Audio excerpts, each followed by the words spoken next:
Kamu pernah kepikiran gak sih kalau katanya dunia ini diciptakan baik, kok bisa ada hal-hal yang bikin sedih atau bikin orang berantem? Nah, kali ini kita akan coba cari jawabannya dengan kembali ke masa lalu, jauh sebelum semuanya dimulai. Oke, jadi cerita kita ini dimulai dari satu hal yang paling dasar dan paling penting. Tuhan itu adalah kasih. Itu artinya, semua yang Dia ciptakan, mulai dari bintang-bintang di langit sampai para malaikat, itu semua dibuat dari kasih dan untuk kasih. Nah, ini dia teka-teki terbesarnya. Kalau semuanya dibangun di atas kasih, lalu dari mana dong datangnya kejahatan? Untuk bisa jawab ini, kita harus dengerin sebuah kisah yang terjadi jauh sebelum planet bumi ini ada. Oke, kita mulai ya. Bagian pertama cerita kita ini lokasinya di surga, sebuah tempat yang sempurna banget.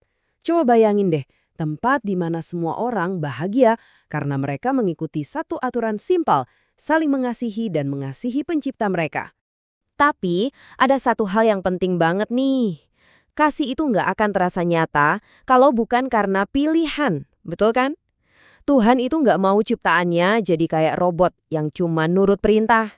Jadi dia memberikan semua makhluknya kebebasan untuk memilih, dengan harapan mereka akan memilih untuk membalas kasihnya. Di surga yang sempurna itu, ada satu malaikat yang sinarnya paling terang di antara yang lain. Namanya Lucifer. Dia adalah makhluk paling indah dan paling dihormati yang pernah Tuhan ciptakan. Tapi, bahkan di tempat sesempurna surga, pilihan yang salah tetap bisa dibuat.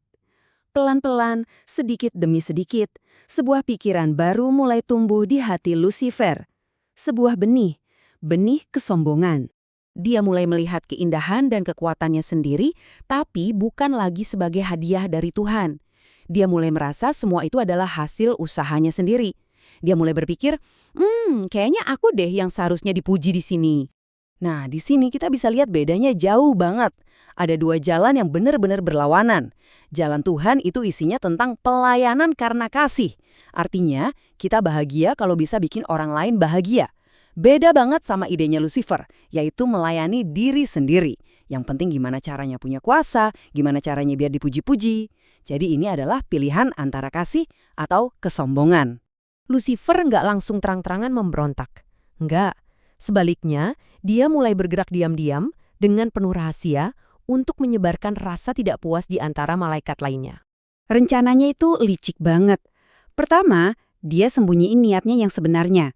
Terus, dia mulai menanam benih keraguan tentang aturan-aturan Tuhan. Setelah itu, dia sengaja memutarbalikkan perkataan Tuhan, biar para malaikat jadi nggak puas. Dan terakhir, dia kasih janji-janji palsu tentang kebebasan, sambil pura-pura peduli sama semua orang. Dan tahu nggak apa akar dari semua kebohongan ini? Rasa iri. Dia bilang kalau Tuhan lebih menghormati putranya Kristus, itu nggak adil buat dia dan buat malaikat lainnya. Dia berusaha membuat semua orang merasa menjadi korban. Wah, suasananya jadi makin tegang. Tuhan tahu kebenaran harus diungkapkan, tapi bahkan saat itu pun, karena kasihnya yang begitu besar, dia masih mau menawarkan jalan untuk kembali. Dengan sabar, Tuhan menunjukkan kepada Lucifer di mana letak kesalahannya. Dan untuk sesaat, Lucifer sadar. Dia paham kalau dia salah dan jalan Tuhan itu memang adil. Inilah momen penentuannya. Seluruh surga seakan menahan napas. Dia bisa saja memilih jalan kasih, tapi ada satu hal mengerikan yang menghalanginya. Kesombongannya. Dia nggak sanggup membayangkan harus mengakui kalau dia salah. Mengucapkan kata maaf terasa terlalu berat baginya. Dan pada saat itulah, dia lebih memilih untuk memberontak secara terbuka daripada kembali ke jalan kasih. Dan yang menyedihkan, dia nggak sendirian.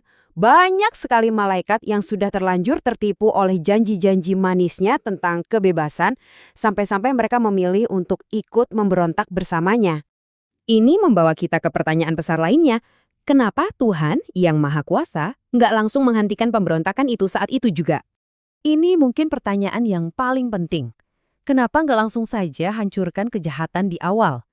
Jawabannya justru menunjukkan betapa dalam dan bijaksananya kasih Tuhan itu.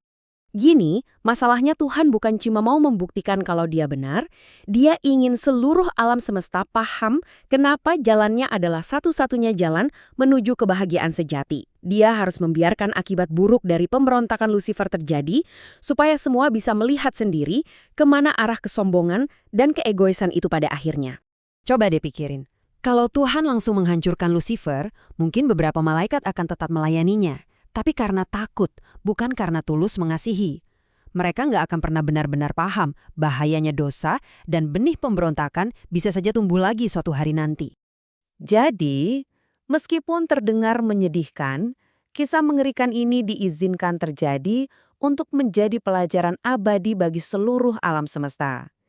Ini adalah bukti nyata tentang sifat dosa yang memastikan tidak ada lagi yang akan membuat kesalahan fatal yang sama. Nah, jadi kisah yang dimulai di surga ini pada akhirnya kembali ke kita. Sama seperti Lucifer, kita semua punya kebebasan untuk memilih. Karena kasih sejati butuh kebebasan. Jadi pertanyaan untuk kita setiap hari adalah, jalan mana yang akan kamu pilih?